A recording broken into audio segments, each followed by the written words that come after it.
वाहिगुरू जी का खालसा वाहिगुरू जी की फतेह। TV84 ਦੇ ਸਾਰੇ ਦਰਸ਼ਕ ਤੇ ਸਰੋਤੇ ਜਿਹੜੇ ਸਾਡੇ ਨਾਲ ਨਾਰਥ ਅਮਰੀਕਾ ਦੇ ਵਿੱਚੋਂ ਜੁੜੇ ਹੋਏ ਆ ਜਾਂ ਫਿਰ ਫੇਸਬੁੱਕ ਰਾਹੀਂ ਦੁਨੀਆ ਭਰ ਵਿੱਚ ਸਾਨੂੰ ਦੇਖ ਰਹੇ ਆ, ਉਹਨਾਂ ਸਭ ਦਾ ਮੈਂ ਅਮਰਵੀਰ ਸਿੰਘ ਅੱਜ ਇਸ ਪ੍ਰੋਗਰਾਮ ਦੇ ਵਿੱਚ ਤਹਿ ਦਿਲੋਂ ਸਵਾਗਤ ਕਰਦਾ।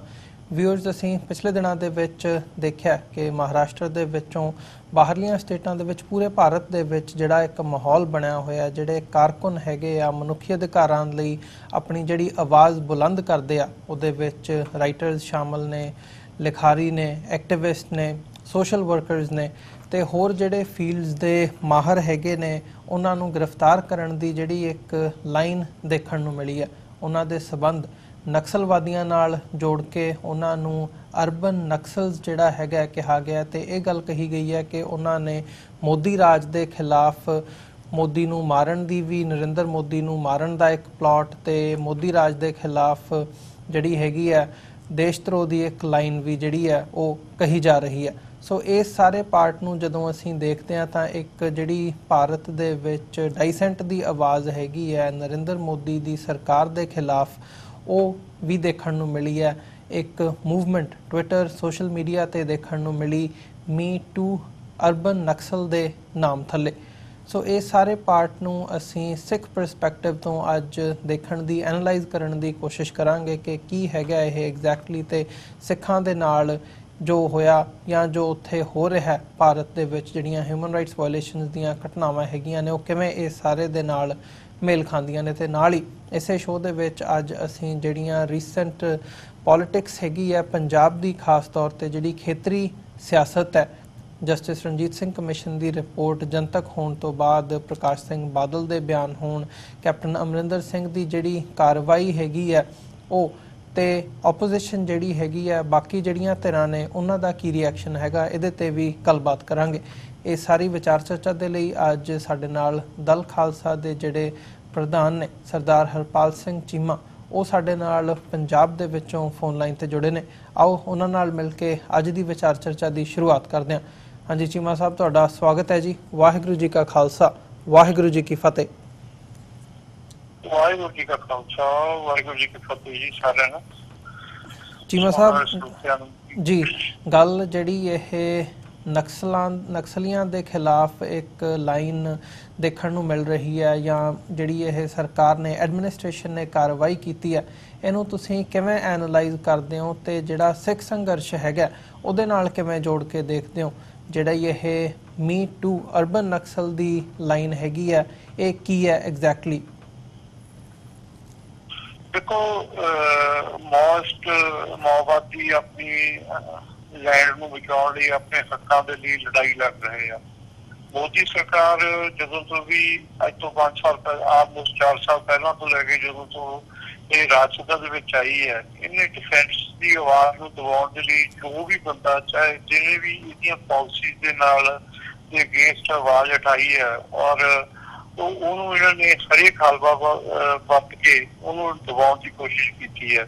ਔਰ ਸਭ ਤੋਂ ਵੱਧ ਇਹਨਾਂ ਨੇ ਜਿਹੜਾ ਸੈਡੀਸ਼ਨ ਦਾ ਚਾਰਜਸ ਨੇ ਜਿਹੜੇ ਲਾਅ ਦੇ ਵਿੱਚ, ਔਰ ਸਿੱਧੇ ਹੀ ਇਹਨਾਂ ਨੇ ਉਹਨਾਂ ਦੇ ਉੱਤੇ ਸੈਡੀਸ਼ਨ ਦੇ ਚਾਰਜਸ ਲਾਏ ਆ। ਹੁਣ ਜਿੱਦਾਂ ਤੁਸੀਂ ਗੱਲ ਕੀਤੀ ਹੈ ਕਿ ਮਹਾਰਾਸ਼ਟਰ ਦੇ ਵਿੱਚ ਇਹ ਅਰਬਨ ਨਕਸਲ ਕਹਿ ਕੇ ਜਿਹੜੀ ਇਹਨਾਂ ਨੇ ਪੰਜ ਕਾਰਕੁਨ ਆ ਜਿਹੜੇ, ਇਹ ਇਹਨਾਂ ਨੇ ਪਿਛਲੇ ਦਿਨਾਂ ਦੇ ਵਿੱਚ ਪੁਲਿਸ ਵੱਲੋਂ ਫੜਨ ਦੀ ਕੋਸ਼ਿਸ਼ ਕੀਤੀ ਗਈ ਹੈ, ਪਰ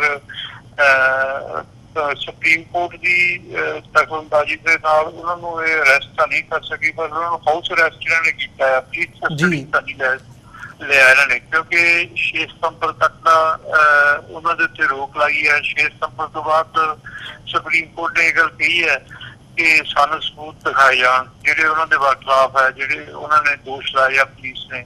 ਮਹਾਰਾਸ਼ਟਰ ਪੁਲਿਸ ਨੇ ਵੈਸੇ ਇਹ ਗੱਲ ਪਿਛਲੇ ਦਿਨਾਂ ਦੇ ਵਿੱਚ ਇੱਕ ਪ੍ਰੈਸ ਕਾਨਫਰੰਸ ਕਰਕੇ ਉਹਨਾਂ ਨੇ ਇਹ ਗੱਲ ਕਹੀ ਹੈ ਕਿ ਸਾਡੇ ਕੋਲ ਸਬੂਤ ਹੈਗੇ, ਅਸੀਂ ਦਿਖਾਵਾਂਗੇ। ਹੁਣ ਇਹ ਦੇਖਣਾ ਨਜ਼ਰੀਆ ਹੋਏਗਾ ਕਿ 6 ਤਰੀਕ ਨੂੰ ਮਤਲਬ ਇਹਦੀ ਸੁਣਵਾਈ ਹੈ ਜਿਹੜੀ ਸੁਪਰੀਮ ਕੋਰਟ ਦੇ ਵਿੱਚ ਹੋਣੀ ਹੈ। ਪੁਲਿਸ ਹੈ ਜਿਹੜੀ ਉਹ ਕਿਹੜੇ ਸਬੂਤ ਪੇਸ਼ ਕਰ ਰਹੀ ਹੈ, ਪਰ ਪੋਲੀਟੀਕਲ ਤੌਰ ਦੇ ਉੱਤੇ ਦੇਖਿਆ ਜਾਵੇ ਜੇ ਮਤਲਬ ਜਿਹੜੀ ਮੋਦੀ ਸਰਕਾਰ ਹੈ, ਮੋਦੀ ਇਹ ਹਰੇਕ ਉਸ ਬੰਦੇ ਨੂੰ ਜਿਹੜਾ ਵੀ ਇਹਨਾਂ ਦੀਆਂ ਪਾਲਿਸੀਜ਼ ਨੂੰ ਕੰਡੈਮ ਕਰਦਾ, ਉਹਨਾਂ ਨੂੰ ਫੜਿਆ ਇਹਨਾਂ ਨੇ, ਔਰ ਉਹਨਾਂ ਦੀ ਆਵਾਜ਼ ਨੂੰ ਦਬਾਉਣ ਦੇ ਲਈ ਪੁਲਿਸ ਦੇ ਵਿੱਚੋਂ ਔਰ ਦੇਸ਼ ਦੇ ਜਿਹੜੇ ਕਈ ਐਸੇ ਕਾਨੂੰਨ ਦੇਸ਼ ਧਰੋਹ ਕਾਨੂੰਨ ਨੇ ਮਤਲਬ ਉਹਨਾਂ ਦੇ ਉੱਤੇ ਲਾਗੂ ਕੀਤੇ ਆ ਤੇ ਉਹਨਾਂ ਨੂੰ ਦਬਾਉਣ ਦੀ ਕੋਸ਼ਿਸ਼ ਕੀਤੀ ਹੈ ਜੀ। ਪਰ ਸੁਪਰੀਮ ਕੋਰਟ ਦਾ ਥੋੜਾ ਜਿਹਾ ਚੰਗਾ ਰੋਲ ਹੋਣ ਕਰਕੇ ਇਸ ਸਮੇਂ ਉਹਨਾਂ ਨੂੰ ਫਾਸਾ ਨਹੀਂ ਸਕੇ। ਪਰ ਦੇਖਣ ਵਾਲੀ ਗੱਲ ਹੈ, ਆਪਾਂ ਦੇਖਦੇ ਹਾਂ ਕਿ ਕੀ ਸਬੂਤ ਹੈ ਇਹਨਾਂ ਦੇ ਕੋਲ ਜਿਹੜੇ ਇਹਨਾਂ ਨੇ ਦਿਖਾਏ ਔਰ ਸੁਪਰੀਮ ਕੋਰਟ ਹੈ ਜਿਹੜੀ ਇਹ ਕਿੱਦਾਂ ਲੈਂਦੀ ਹੈ।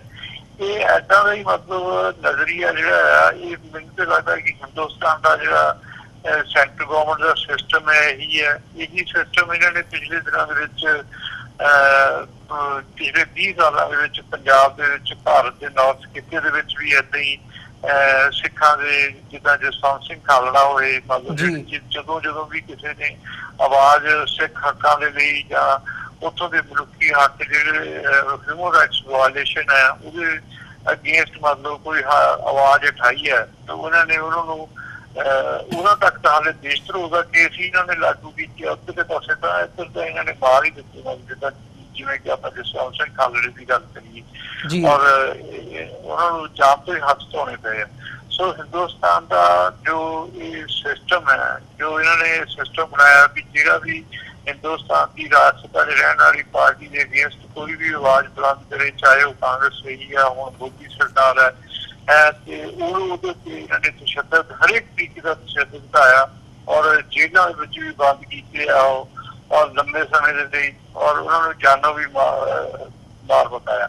ਸੋ ਦੇਖਣ ਵਾਲੀ ਗੱਲ ਹੋਏਗੀ ਆਉਣ ਵਾਲੇ ਸਮੇਂ ਦੇ ਵਿੱਚ ਕਿ ਸੁਪਰੀਮ ਕੋਰਟ ਹੈ ਜਿਹੜੀ ਇਹ ਸਾਰੇ ਨਜ਼ਰੀਏ ਨੂੰ ਕਿੱਦਾਂ ਦੇਖਦੀ ਹੈ, ਕਿਉਂਕਿ ਸੁਪਰੀਮ ਕੋਰਟ ਦਾ ਜਿਹੜਾ ਪਿਛਲਾ ਰੋਲ ਹੈ ਜੇ ਦੇਖਿਆ ਜਾਵੇ ਪੰਜਾਬ ਦੇ ਕੰਟੈਸਟ 'ਚ ਸਿੱਖਾਂ ਦੇ ਕੰਟੈਸਟ 'ਚ 1984 ਦੇ ਜਿਹਨੂੰ ਇਹ ਰਵਾਇਤ ਕਹਿੰਦੇ ਆ, ਅਸੀਂ ਉਹਨੂੰ ਨਸਲਕੁਸ਼ੀ ਕਹਿੰਦੇ ਹੈ ਹੀ ਉਹ ਨਸਲਕੁਸ਼ੀ ਸੀਗੀ। ਉਸ ਸੰਬੰਧ ਵਿੱਚ ਦੇਖਿਆ ਜਾਵੇ ਤਾਂ ਸੁਪਰੀਮ ਕੋਰਟ ਦਾ ਰੋਲ ਕੋਈ ਐਡਾ ਵਧੀਆ ਨਹੀਂ ਸੀ, ਨਿਰਪੱਖ ਨਹੀਂ ਸੀ, ਨਹੀਂ ਰਿਹਾ ਬਿਲਕੁਲ ਹੀ। ਉਹਦੇ ਨੱਕ ਦੇ ਥੱਲੇ ਏਡੇ ਵੱਡੇ ਇਹ ਸ਼ਰੇਆਮ ਕਤਲੇਆਮ ਹੋਇਆ ਸੁਪਰੀਮ ਕੋਰਟ ਨੇ ਕੋਈ ਜਿਹੜਾ ਨੋਟਿਸ ਨਹੀਂ ਲਿਆ। ਪਰ ਇਸ ਗੱਲ ਦੇ ਵਿੱਚ ਹੁਣ ਲਿਆ ਜਿਹਦੇ ਚ ਮੀਡੀਆ ਦਾ ਵੀ ਰੋਲ ਹੈ। ਮੈਂ ਸੋਚਦਾ ਵੱਡਾ ਰੋਲ ਹੈ ਕਿ ਮੀਡੀਆ ਨੇ ਵੀ ਅਗੇਂਸਟ ਆਵਾਜ਼ ਉਠਾਈ ਹੈ। ਸੋ ਦੇਖਣ ਵਾਲੀ ਗੱਲ ਹੋਏਗੀ ਆਉਣ ਵਾਲੇ ਦਿਨਾਂ ਦੇ ਵਿੱਚ ਕਿ ਸੁਪਰੀਮ ਕੋਰਟ ਹੈ ਕੀ ਰੋਲ ਅਦਾ ਕਰਦੀ ਹੈ ਇਸ ਕੇਸ ਦੇ ਵਿੱਚ। ਜੀ ਚੀਮਾ ਸਾਹਿਬ, ਤੁਹਾਨੂੰ ਲੱਗਦਾ ਹੈ ਵੀ ਇੱਕ ਲਾਈਨ ਇਹ ਵੀ ਸਾਡੇ ਸਾਹਮਣੇ ਆਈ ਹੈ ਕਿ ਜਦੋਂ ਵੀ ਨਰਿੰਦਰ ਮੋਦੀ ਦੀ ਜਿਹੜੀ ਸਰਕਾਰ ਹੈਗੀ ਆ ਉਹਨਾਂ ਦੀ ਪਪੂਲੈਰਿਟੀ ਦੇ ਵਿੱਚ ਡਿਕਲਾਈਨ ਆਉਂਦਾ ਜਾਂ ਕੋਈ ਹੋਰ ਜਿਹੜੇ ਇਸ਼ੂਜ਼ ਹੈਗੇ ਆ ਉਹਨਾਂ ਦੇ ਉੱਪਰ ਉਹਨਾਂ ਦੀ ਇੱਕ ਭੰਡੀ ਪ੍ਰਚਾਰ ਵਾਲੀ ਜਿਹੜੀ ਲਾਈਨ ਹੈਗੀ ਆ ਜਾਂ ਉਹਨਾਂ ਦੀ ਬਦਨਾਮੀ ਹੋ ਰਹੀ ਹੁੰਦੀ ਹੈ, ਉਦੋਂ ਕੋਈ ਨਾ ਕੋਈ ਜਿਹੜਾ ਹੋਰ ਮੁੱਦਾ ਹੈਗਾ ਉਹ ਲਿਆ ਕੇ ਖੜਾ ਕਰ ਦਿੱਤਾ ਜਾਂਦਾ।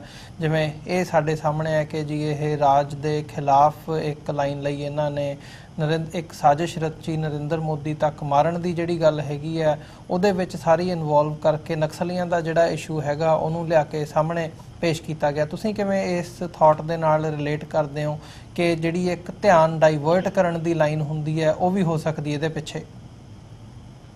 ਦੇਖੋ ਇਹ ਤਾਂ ਹੈ ਹੀ ਰਾਜ ਸੱਤਾ ਦੇ ਰਹਿਣ ਵਾਲੀਆਂ ਜਿੰਨੀਆਂ ਵੀ ਪਾਰਟੀਆਂ ਜਦੋਂ ਉਹਨਾਂ ਨੂੰ ਇਸ ਗੱਲ ਤਾਂ ਲੱਗਦਾ ਹੈ ਕਿ ਲੋਕਾਂ ਦਾ ਸ਼ਾਸਨ ਹੈ ਜਿਹੜਾ ਲੋਕ ਨੇ ਜਿਹੜੇ ਉਹਨਾਂ ਤੋਂ ਔਖੇ ਨੇ, ਲੋਕ ਕਿਸੇ ਏਦਾਂ ਦੇ ਜਿਹੜੇ ਉਹਨਾਂ ਦੇ ਹੱਕ ਨੇ ਉਹਨਾਂ ਦੇ ਉੱਤੇ ਕੇਂਦਰ ਬਿੰਦੂ ਹੁੰਦੇ ਆ ਔਰ ਜਿਹੜੀਆਂ ਉਹਦੀਆਂ ਮਨੁੱਖੀ ਹੱਕਾਂ ਦੀਆਂ ਪਾਲਿਸੀਜ਼ ਨੇ ਗੌਰਮੈਂਟ ਦੀਆਂ ਉਹਨਾਂ ਦੇ ਵਰਕਰਾਂ ਮਤਲਬ ਆਵਾਜ਼ ਉਠਾਉਂਦੇ ਆ ਲੋਕ, ਤਾਂ ਸਰਕਾਰਾਂ ਜਿਹੜੀਆਂ ਨੇ ਉਹਨਾਂ ਦਾ ਧਿਆਨ ਦੂਜੇ ਪਾਸੇ ਡਿਵਰਟ ਕਰਨ ਵਾਸਤੇ ਏਦਾਂ ਦੇ ਕੰਮ ਤਾਂ ਕਰਦੀਆਂ ਹੀ ਆ। ਔਰ ਇਹ ਬਿਲਕੁਲ ਠੀਕ ਹੈ ਇਹ ਗੱਲ ਹੈ ਕਿ ਉਹਨਾਂ ਦੀ ਹੁਣ ਪੋਪੂਲੈਰਿਟੀ ਹੈ ਜਿਹੜੀ ਉਹ ਘੱਟ ਰਹੀ ਹੈ। 2019 ਦੀਆਂ ਜਿਹੜੀਆਂ ਚੋਣਾਂ ਆ ਰਹੀਆਂ ਨੇ ਨੇੜੇ ਔਰ ਆਪਣੀ ਪੋਪੂਲੈਰਿਟੀ ਨੂੰ ਵਧਾਉਣ ਦੇ ਲਈ ਔਰ ਲੋਕਾਂ ਦੇ ਵਿੱਚ ਇੱਕ ਧਿਆਨ ਖਿੱਚਣ ਦੇ ਲਈ ਕਿ ਦੇਖੋ ਸਾਨੂੰ ਮਤਲਬ ਮਾਓਵਾਦੀ ਜਾਂ ਮਤਲਬ ਜਿਹੜੀਆਂ ਏਦਾਂ ਦੀਆਂ ਤਾਕਤਾਂ ਨੇ ਜਿਹੜੀਆਂ ਆਪਣੇ ਹੱਕਾਂ ਦੇ ਲਈ ਲੜਾਈ ਲੜ ਰਹੀਆਂ ਨੇ ਹਿੰਦੁਸਤਾਨ ਦੇ ਵਿੱਚ ਉਹ ਸਾਨੂੰ ਮਾਰਨ ਤੱਕ ਜਾ ਰਹੀਆਂ ਨੇ। ਮਤਲਬ ਉਹਨਾਂ ਨੇ ਸਪੈਸ਼ਲ ਇਹ ਮਤਲਬ ਇੱਕ ਲੋਕਾਂ ਦੀ ਪੋਪੂਲੈਰਿਟੀ ਨੂੰ ਗੇਨ ਕਰਨ ਦੇ ਲਈ ਬਿਲਕੁਲ ਏਦਾਂ ਦੀ ਮੂਵ ਹੈ ਜਿਹੜੀ ਇਹ ਚਲਾਉਂਦੇ ਵੀ ਰਹੇ ਆ। ਜਿੱਦਾਂ ਚਾਹੇ ਰਾਜੀਵ ਗਾਂਧੀ ਹੋਵੇ ਚਾਹੇ ਇੰਦਰਾ ਗਾਂਧੀ ਹੋਵੇ, ਇਹ ਜਿਹੜੀਆਂ ਰਾਜ ਸੱਤਾ 'ਚ ਰਹਿਣ ਵਾਲੀਆਂ ਪਾਰਟੀਆਂ ਹਮੇਸ਼ਾ ਮਤਲਬ ਏਦਾਂ ਦਾ ਕੰਮ ਕਰਦੀਆਂ ਰਹਿੰਦੀਆਂ ਨੇ ਮਤਲਬ।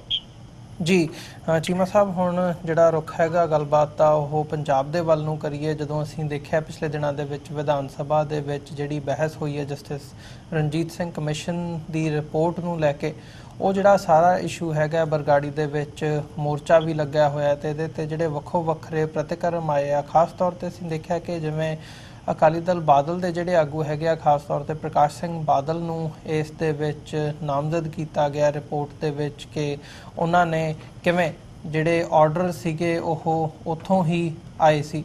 ਸੋ ਇਹ ਜਿਹੜੀ ਲਾਈਨ ਹੈਗੀ ਹੈ ਇਹਦੇ ਤੇ ਜਿੱਥੇ ਅਕਾਲੀ ਦਲ ਦਾ ਵਿਰੋਧ ਹੋਇਆ ਉੱਥੇ ਇਹ ਵੀ ਦੇਖਣ ਨੂੰ ਮਿਲਿਆ ਕਿ ਅਕਾਲੀ ਦਲ ਬਾਦਲ ਨੇ ਵੀ ਜਿਹੜਾ ਹੈਗਾ ਉਹ ਸਾਰੀ ਗੱਲ ਨੂੰ ਘੁਮਾ ਕੇ ਕਾਂਗਰਸ ਦੇ ਖਾਤੇ ਵਿੱਚ ਪਾਉਣ ਦੀ ਜਿਹੜੀ ਹੈਗੀ ਹੈ ਉਹ ਇੱਕ ਲਾਈਨ ਸਾਡੇ ਸਾਹਮਣੇ ਆਈ ਹੈ। ਸੋ ਇਹ ਜਿਹੜੀ ਸਾਰੀ ਪੋਲਿਟਿਕਸ ਹੈਗੀ ਹੈ ਇਹਨੂੰ ਤੁਸੀਂ ਕਿਵੇਂ ਦੇਖਦੇ ਹੋ?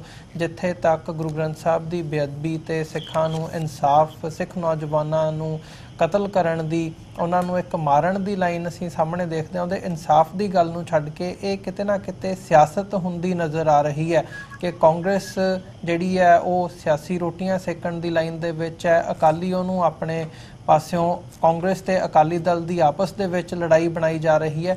ਕਿਵੇਂ ਦੇਖਦੇ ਹੋ ਤੁਸੀਂ ਇਸ ਸਾਰੇ ਪਾਰਟ ਨੂੰ?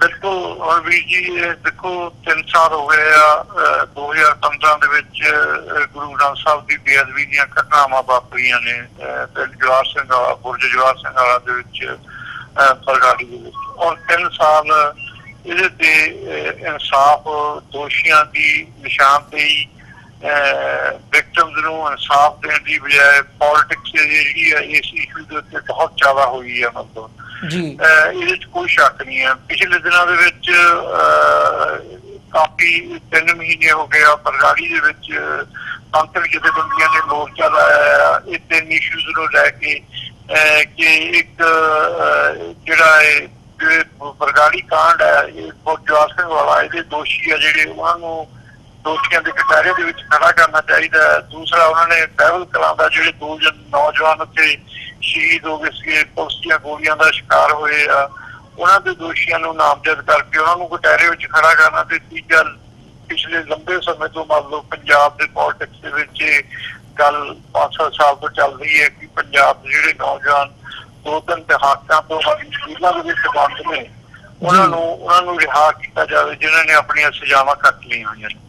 ਅੱਛਾ, ਸਪੈਸ਼ਲੀ ਜਿਹੜੀ ਗੱਲ ਤੁਸੀਂ ਕਹੀ ਹੈ ਕਿ ਪਿਛਲੇ ਦਿਨਾਂ ਦੇ ਵਿੱਚ ਇਹਦੇ ਲਈ ਸਪੈਸ਼ਲ ਅਸੈਂਬਲੀ ਸੱਦੀ ਗਈ ਔਰ ਅਸੈਂਬਲੀ ਦੇ ਵਿੱਚ ਜਿਹੜਾ ਰਣਜੀਤ ਸਿੰਘ ਕਮਿਸ਼ਨ ਵੀ 3 ਹੁਣ ਤੱਕ ਬੈਠ ਚੁੱਕੇ ਆ। ਜੋਰਾ ਸਿੰਘ ਕਮਿਸ਼ਨ ਬੈਠਿਆ, ਪੰਥਕ ਜਥੇਬੰਦੀਆਂ ਦੇ, ਹਿਊਮਨ ਰਾਈਟਸ ਜਥੇਬੰਦੀਆਂ ਨੇ, ਇੱਕ ਮਾਰਕੰਡੇ ਕਾਰਜੂ ਇੱਕ ਰਿਟਾਇਰਡ ਸੁਪਰੀਮ ਕੋਰਟ ਦੇ ਜੱਜ ਸੀਗੇ, ਉਹਨਾਂ ਦਾ ਕਮਿਸ਼ਨ ਬਣਾਇਆ ਸੀਗਾ। ਤੀਜਾ ਕਮਿਸ਼ਨ ਜਿਹੜੀ ਮੌਜੂਦਾ ਸਰਕਾਰ ਹੈ ਰਾਜ ਸੱਤਾ ਦੇ ਵਿੱਚ ਜਿਹੜੀ ਹੈਗੀ ਹੈ ਕਾਂਗਰਸ, ਉਹਨੇ ਰਣਜੀਤ ਸਿੰਘ ਕਮਿਸ਼ਨ ਬਿਠਾਇਆ ਜਿਹਦੀ ਰਿਪੋਰਟ ਦੇ ਉੱਤੇ ਕਾਫੀ ਅਸੈਂਬਲੀ ਦੇ ਵਿੱਚ ਬਹਿਸ ਹੋਈ ਹੈ ਔਰ ਪੂਰਾ 2-3 ਦਿਨ ਪੰਜਾਬ ਦੀ ਪੋਲਿਟਿਕਸ ਹੈ ਜਿਹੜੀ ਉਹ ਇਸ ਇਸ਼ੂ ਦੇ ਉੱਤੇ ਸਰਗਰਮ ਰਹੀ ਹੈ। ਦੇਖੋ, ਇਹਨਾਂ ਨੂੰ ਜਿਹੜੇ ਪੰਜਾਬ ਦੇ ਪੋਲੀਟੀਕਲ ਲੋਕ ਨੇ ਜੋ ਪੋਲੀਟੀਕਲ ਆਪਣੀ ਨਜ਼ਰ ਰੱਖਦੇ ਨੇ ਉਹ 2-3 ਪਹਿਲੂਆਂ ਦੇ ਉੱਤੇ ਇਸ ਨੂੰ ਦੇਖਦੇ ਨੇ। ਇੱਕ ਤਾਂ ਇਹ ਦੇਖਦੇ ਆ ਕਿ 3 ਸਾਲ ਤੋਂ ਲੜਾਈ ਹੋ ਰਹੀ ਹੈ ਕਿ ਰੀਅਲ ਪੰਜਾਬ ਦੀ ਜਿਹੜੇ ਕਾਂਗਰਸ ਸਰਕਾਰ ਹੈ ਉਹ ਦੋਸ਼ੀਆਂ ਨੂੰ ਸਜ਼ਾਵਾਂ ਦੇਣੀ ਚਾਹੁੰਦੀ ਹੈ ਔਰ ਜਿਹੜੇ ਵਿਕਟਮਸ ਨੇ ਉਹਨਾਂ ਨੂੰ ਮਤਲਬ ਕੋਈ ਰਾਹਤ ਦੇਣਾ ਚਾਹੁੰਦੀ ਹੈ, ਇਨਸਾਫ ਦੇਣਾ ਚਾਹੁੰਦੀ ਹੈ। ਦੇਖੋ, ਇੱਕ ਗੱਲ ਤੇ ਪੰਜਾਬ ਦੇ ਪੋਲੀਟੀਕਲ ਜਿਹੜੇ ਐਨਾਲਿਸਿਸ ਨੇ ਉਹ ਸੋਚਦੇ ਆ ਕਿ ਇਹਦੇ ਵਿੱਚ ਇਨਸਾਫ ਦੇਣ ਦੀ ਗੇਮ ਘੱਟ ਹੈ। 2019 ਦੀਆਂ ਚੋਣਾਂ ਨੂੰ ਲੈ ਕੇ ਮਤਲਬ ਇਹਦੇ ਤੇ ਜਿਹੜੀ ਪੋਲਿਟਿਕਸ ਹੈ ਉਹ ਜ਼ਿਆਦਾ ਹੋ ਰਹੀ ਹੈ। ਇੱਕ ਜਿਹੜੀ ਗੱਲ ਹੈ ਉਹ ਬਿਲਕੁਲ ਸਾਫ਼ ਹੈ ਕਿ 2015 ਦੇ ਵਿੱਚ ਉਸ ਸਮੇਂ ਦੀ ਸਰਕਾਰ, ਜਿਸ ਸਮੇਂ ਇਹ ਗੱਲ ਵਾਪਰੀ ਹੈ, ਅਕਾਲੀ ਭਾਜਪਾ ਦੀ ਸਰਕਾਰ ਸੀ, ਉਹ ਦੋਸ਼ੀ ਹੈ। ਇਹਦੇ ਚ ਕੋਈ 2 ਰਾਹ ਨਹੀਂ ਹੈਗੀਆਂ ਕਿਉਂਕਿ ਉਹਨਾਂ ਨੇ ਜੋਰਾ ਸਿੰਘ ਕਮਿਸ਼ਨ ਇਹਦੇ ਲਈ ਬਣਾਇਆ ਸੀਗਾ ਜਿਹਦੀ ਨਾ ਤਾਂ ਉਹਨਾਂ ਨੇ ਰਿਪੋਰਟ ਲਾਗੂ ਕੀਤੀ ਆ ਔਰ ਉਹਨਾਂ ਨੇ ਦੋਸ਼ੀਆਂ ਨੂੰ ਬਚਾਉਣ ਦੀ ਕੋਸ਼ਿਸ਼ ਕੀਤੀ ਔਰ ਆਪ ਦੋਸ਼ੀ ਹੈ ਇਸ ਗੱਲ ਦੀ। ਜਿਹੜੀ ਤੁਸੀਂ ਪ੍ਰਕਾਸ਼ ਸਿੰਘ ਬਾਦਲ ਦੀ ਪੋਲੀਟੀਕਲ ਸਟੇਟਮੈਂਟ ਦੀ ਗੱਲ ਕੀਤੀ ਹੈ ਜਿਹੜੀ ਉਹਨਾਂ ਨੇ ਪਿਛਲੇ ਦਿਨਾਂ ਦੇ ਵਿੱਚ ਦਿੱਤੀ ਹੈ ਕਿ ਮੈਂ ਗੋਲੀ ਚਲਾਉਣ ਦੇ ਹੁਕਮ ਨਹੀਂ ਦਿੱਤੇ ਹੈਗੇ, ਇਹ ਇਹਨਾਂ ਨੇ ਸਟੇਟਮੈਂਟ ਅੱਜ 3 ਸਾਲ ਬਾਅਦ ਦਿੱਤੀ ਆ। ਅੱਜ ਤੱਕ ਇਹਨਾਂ ਨੇ ਕਦੀ ਵੀ ਮੰਨ ਲਓ ਇਸ ਗੱਲ ਦੇ ਉੱਤੇ ਕੋਈ ਬਿਆਨ 3 ਸਾਲਾਂ ਦੇ ਵਿੱਚ ਪਿੱਛੇ ਸਰਕਾਰ ਦਾ ਨਹੀਂ ਆਇਆ ਕਿ ਅਸੀਂ ਨਹੀਂ ਦਿੱਤੀ। ਜੋਰਾ ਸਿੰਘ ਕਮਿਸ਼ਨ ਦੀ ਰਿਪੋਰਟ ਇਹਨਾਂ ਨੇ ਲਾਗੂ ਨਹੀਂ ਕੀਤੀ, ਈਵਨ ਇਹਨਾਂ ਨੇ ਲਈ ਨਹੀਂ ਉਹ ਲਾਗੂ ਕਰਨ ਦੀ ਤਾਂ ਗੱਲ ਵੱਖਰੀ ਹੈ, ਇਹਨਾਂ ਨੇ ਉਹ ਲੋਕਾਂ ਦੇ ਵਿੱਚ ਲੈ ਕੇ ਲੋਕਾਂ ਦੇ ਵਿੱਚ ਵੀ ਨਹੀਂ ਰੱਖੀ ਹੈ। ਸਿਰਫ ਇਹਨਾਂ ਦਾ ਇਸ ਗੱਲ ਵੀ ਕਿਸੇ ਨਾ ਕਿਸੇ ਤਰੀਕੇ ਦੇ ਨਾਲ ਜਿਹੜੀਆਂ 2017 ਦੀਆਂ ਚੋਣਾਂ ਨੇ ਉਹਨਾਂ ਨੂੰ ਕਰ ਲਿਆ ਜਾਵੇ। ਸੋ ਇਸ ਗੱਲ ਦੇ ਉੱਤੇ ਪੋਲੀਟਿਕਸ ਬਹੁਤ ਜ਼ਿਆਦਾ ਹੋ ਰਹੀ ਹੈ ਪਿਛਲੇ ਦਿਨਾਂ ਦੇ ਵਿੱਚ, ਔਰ ਕਾਂਗਰਸ ਇਸ ਸਮੇਂ ਦੇ ਉੱਤੇ ਇੱਕ ਸਟੈਪ ਅੱਗੇ ਹੋ ਕੇ ਲੜ ਰਹੀ ਹੈ। ਉਹ ਸਮਝਦੀ ਹੈ ਕਿ ਵਾਹਤ ਅਸੀਂ ਪੰਜਾਬ ਦੇ ਜਿਹੜੇ ਪੰਪਿਕ ਇਸ਼ੂਜ਼ ਨੇ ਉਹਨਾਂ ਦੇ ਉਹ ਰਾਖੇ ਬਣੇ ਹੋਏ ਨੇ ਕਾਂਗਰਸ ਸਰਕਾਰ, ਔਰ ਟੋਟਲੀ ਉਹ ਜਿਹੜੀ ਅਕਾਲੀ ਦਲ ਭਾਜਪਾ ਸਰਕਾਰ ਨੂੰ ਬਲੇਮ ਕਰ ਰਹੇ ਨੇ, ਸਪੈਸ਼ਲੀ ਅਕਾਲੀ ਦਲ ਨੂੰ ਬਲੇਮ ਕਰ ਰਹੇ ਨੇ ਉਹ ਕਿ ਜਿਹੜੇ ਗੁਰੂ ਗ੍ਰੰਥ ਸਾਹਿਬ ਦੀ ਬੇਅਦਬੀ ਦੇ ਇਹ ਲੋਕ ਦੋਸ਼ੀ ਨੇ, ਔਰ ਇਹਨਾਂ ਲੋਕਾਂ ਨੇ ਦੋਸ਼ੀਆਂ ਨੂੰ ਬਚਾਉਣ ਦੀ ਸਿੱਧੇ ਤੌਰ ਤੇ ਕੋਸ਼ਿਸ਼ ਕੀਤੀ ਆ ਜੀ। ਕਿਤੇ ਨਾ ਕਿਤੇ ਇਹ ਗੱਲ ਠੀਕ ਵੀ ਨਜ਼ਰ ਆ ਰਹੀ ਹੈ ਇਸ ਗੱਲ ਦੇ।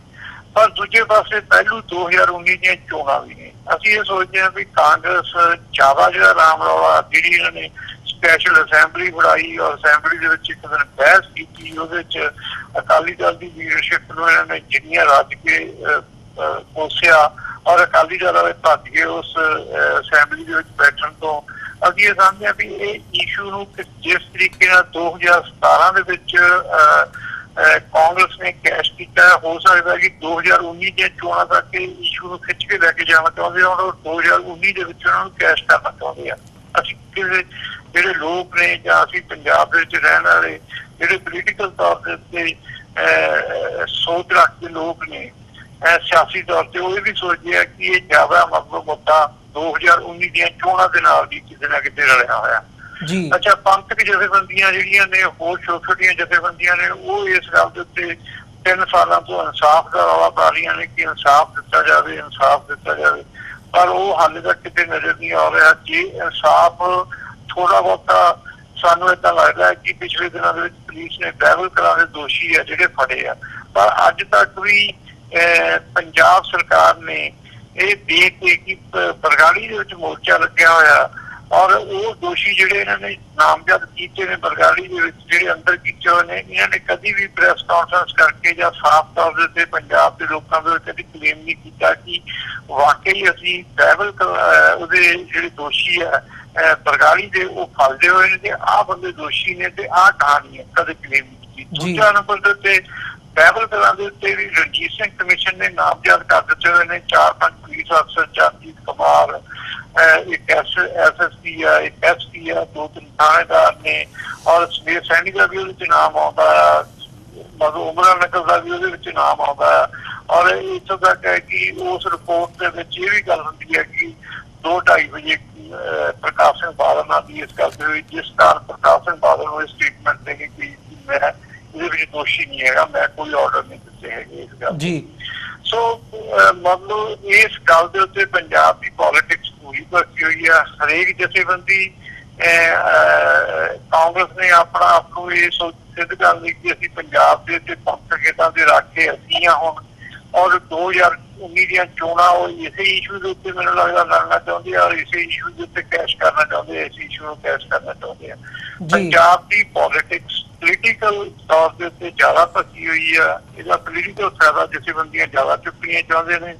ਅਸੀਂ ਸੋਚਦੇ ਹਾਂ ਕਿ ਦੋਸ਼ੀਆਂ ਨੂੰ ਕਟਹਿਰੇ 'ਚ ਖੜਾ ਕਰਨਾ ਇਹਨਾਂ ਦਾ ਘੱਟ ਮਕਸਦ ਹੈ, ਵਿਕਟਮ ਨੂੰ ਇਨਸਾਫ ਦੇਣਾ ਇਹਨਾਂ ਦਾ ਘੱਟ ਮਕਸਦ ਹੈ, ਸਿਆਸਤ ਕਰਨੀ ਉਹ ਉਧਰ ਜ਼ਿਆਦਾ ਧਿਆਨ ਹੈਗਾ ਜੀ। ਜਿਹੜਾ ਆਮ ਆਦਮੀ ਪਾਰਟੀ ਦਾ ਰਵੱਈਆ ਹੈਗਾ ਖਾਸ ਤੌਰ ਤੇ HS ਫੂਲਕਾ ਦੀ ਜਦੋਂ ਅਸੀਂ ਲਾਈਨ ਦੇਖਦੇ ਹਾਂ ਵੀ ਮੈਂ ਉਹਨਾਂ ਨੇ ਅਸਤੀਫਾ ਦੇਣ ਦੀ ਗੱਲ ਕੀਤੀ ਹੈ, ਤੇ ਇਹ ਜਿਹੜਾ ਆਮ ਆਦਮੀ ਪਾਰਟੀ ਦਾ ਪਾਰਟ ਹੈ ਇਹਨੂੰ ਤੁਸੀਂ ਕਿਵੇਂ ਦੇਖਦੇ ਹੋ ਕਿ ਇਹ ਵੀ ਸਿਆਸਤ ਲੱਗਦੀ ਹੈ?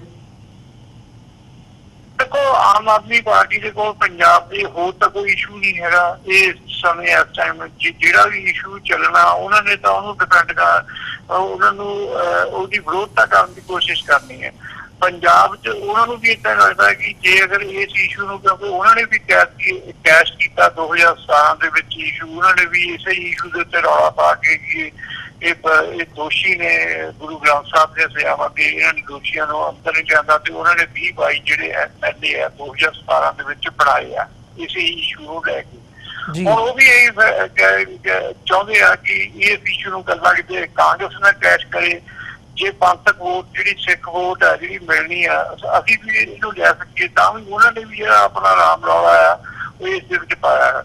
ਫੂਲਕਾ ਸਾਹਿਬ ਵੀ ਮੈਨੂੰ ਲੱਗਦਾ ਕਿ ਫੂਲਕਾ ਸਾਹਿਬ ਪੋਲੀਟੀਕਲ ਤੌਰ ਦੇ ਉੱਤੇ ਇੰਨੇ ਮੈਚੁਰ ਨਹੀਂ ਹੈਗੇ। ਜੋ ਜਿਸ ਤਰੀਕੇ ਨਾਲ ਉਹਨਾਂ ਨੇ ਬਿਆਨਬਾਜ਼ੀ ਕੀਤੀ ਹੈ ਕਿ ਅਸੀਂ 15-20 ਨੂੰ ਮੈਂ ਅਸਤੀਫਾ ਦੇ ਦੂੰਗਾ ਜੇ ਅਗਰ ਇਹਨਾਂ ਨੇ ਦੋਸ਼ੀ ਨਾਮਜ਼ਦ ਕੀਤੇ ਤੇ ਉਹਨਾਂ ਨੂੰ ਨਾ ਫੜਿਆ ਸਮੇਤ ਸੈਣੀ ਨੂੰ ਤੇ ਇਹਨਾਂ ਨੂੰ, ਮੈਨੂੰ ਲੱਗਦਾ ਕਿ ਪੋਲੀਟੀਕਲ ਤੌਰ ਦੇ ਉੱਤੇ ਇਹ ਜਿਹੜੀ ਸਟੇਟਮੈਂਟ ਹੈ ਬੜੀ ਖਤਰਨਾਕ ਹੈ। ਇਹ ਸੂਟ ਕਰਦੀ ਹੈ ਮੈਨੂੰ ਲੱਗਦਾ ਕਾਂਗਰਸ ਨੂੰ। ਕਾਂਗਰਸ ਅਸਤੀਫਾ ਦੇ ਦੇਵੇ, ਕਾਂਗਰਸ ਨੂੰ ਕੀ ਫਰਕ ਪੈਂਦਾ ਹੈ? ਸਗੋਂ ਉਹਨਾਂ ਦਾ ਉੱਥੇ ਫਿਰ ਚੋਣ ਕਰਨਗੇ, ਇੱਕ ਹੋਰ ਉਹਨਾਂ ਦਾ ਐਮਐਲਏ ਵਧੇਗਾ। ਸੋ ਮੈਨੂੰ ਇੱਕ ਜਿਹੜੀ ਉਹਨਾਂ ਦੀ ਆਮ ਆਦਮੀ ਪਾਰਟੀ ਦੀ ਪੋਲੀਟਿਕਸ ਹੈ, ਉਹਨਾਂ ਕੋਲ ਹੋਰ ਕੋਈ ਮੁੱਦਾ ਨਹੀਂ ਹੈਗਾ ਇਸ ਮੁੱਦੇ ਦੇ ਵਿੱਚ। ਉਹਨਾਂ ਨੂੰ ਨਾਲ ਕਾਂਗਰਸ ਦੇ ਖੜਨਾ, ਔਰ ਉਹਨਾਂ ਦਾ ਵੀ ਇਹੀ ਹੈ ਕਿ 2019 ਦੇ ਵਿੱਚ ਕਦੀ ਕਾਂਗਰਸ ਨਾ ਇਹਨਾਂ ਨੂੰ ਕੈਸ਼ ਕਰੇ, ਨਾਲ ਅਸੀਂ ਵੀ ਉਹਦੇ ਪਾਰਟਨਰ ਵੀ ਹਾਂ, ਸਾਨੂੰ ਵੀ ਇਹਦੇ ਚ ਹਿੱਸਾ ਜਿੰਨਾ ਕਿ ਸਾਡਾ ਬਣਦਾ ਹੈ ਉਹਨਾਂ ਨੂੰ ਚਾਹੀਦਾ।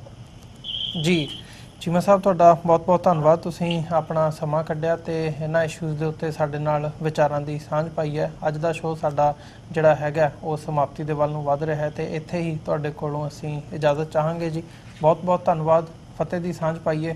ਵਾਹਿਗੁਰੂ ਜੀ ਕਾ ਖਾਲਸਾ, ਵਾਹਿਗੁਰੂ ਜੀ ਕੀ ਫਤਿਹ ਜੀ। ਵਿਊਅਰਸ, ਉਮੀਦ ਕਰਦੇ ਹਾਂ ਕਿ ਜਿਹੜੀ ਸਾਡੀ ਅੱਜ ਦੀ ਗੱਲਬਾਤ ਸੀ ਦਲ ਖਾਲਸਾ ਦੇ ਪ੍ਰਧਾਨ ਸਰਦਾਰ ਹਰਪਾਲ ਸਿੰਘ ਚੀਮਾ ਹੋਰਾਂ ਦੇ ਨਾਲ ਤੁਹਾਨੂੰ ਜ਼ਰੂਰ ਪਸੰਦ ਆਈ ਹੋਵੇਗੀ। ਤਾਂ ਜਾਂਦੇ ਜਾਂਦੇ ਤੁਹਾਡੇ ਚਰਨਾਂ ਦੇ ਵਿੱਚ ਬੇਨਤੀ ਵੀ ਕਰਦੇ ਹਾਂ, TV84 ਨੂੰ ਅੱਗੇ ਵਧਾਉਣ ਦੇ ਲਈ ਤੁਹਾਡੀ ਸਹਾਇਤਾ ਦੀ ਲੋੜ ਹੈ।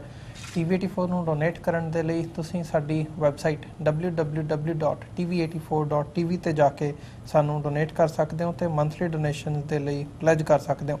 ਜੇ ਚੈੱਕ ਰਾਹੀਂ ਡੋਨੇਸ਼ਨਸ ਭੇਜਣੀਆਂ ਚਾਹੁੰਦੇ ਹੋ ਤਾਂ TV84 ਦੇ ਨਾਂ ਦਾ ਚੈੱਕ ਬਣਾ ਕੇ ਤੁਸੀਂ ਸਾਨੂੰ ਸਾਡੇ ਐਡਰੈਸ ਤੇ ਮੇਲ ਕਰ ਸਕਦੇ ਹੋ। 3601 37th ਐਵਨਿਊ, ਲੌਂਗ ਆਈਲੈਂਡ ਸਿਟੀ, ਨਿਊਯਾਰਕ 11101। ਵੈਬਸਾਈਟ ਇੱਕ ਵਾਰ ਫਿਰ ਰਿਪੀਟ ਕਰਦੇ ਹਾਂ, www.tv84.tv। ਇਸੇ ਦੇ ਨਾਲ ਵਿਊਅਰਸ, ਅਸੀਂ ਅੱਜ ਦੇ ਪ੍ਰੋਗਰਾਮ ਦੇ ਵਿੱਚ ਤੁਹਾਡੇ ਕੋਲੋਂ ਇੱਥੇ ਹੀ ਇਜਾਜ਼ਤ ਚਾਹਾਂਗੇ। ਕੱਲ੍ਹ ਨੂੰ ਦੁਬਾਰਾ ਤੁਹਾਡੇ ਨਾਲ ਫਿਰ ਮੁਲਾਕਾਤ ਹੋਵੇਗੀ। ਤਦ ਤੱਕ ਲਈ ਇਜਾਜ਼ਤ ਦਿਓ ਜੀ। ਵਾਹਿਗੁਰੂ ਜੀ ਕਾ ਖਾਲਸਾ, ਵਾਹਿਗੁਰੂ ਜੀ ਕੀ ਫਤਿਹ।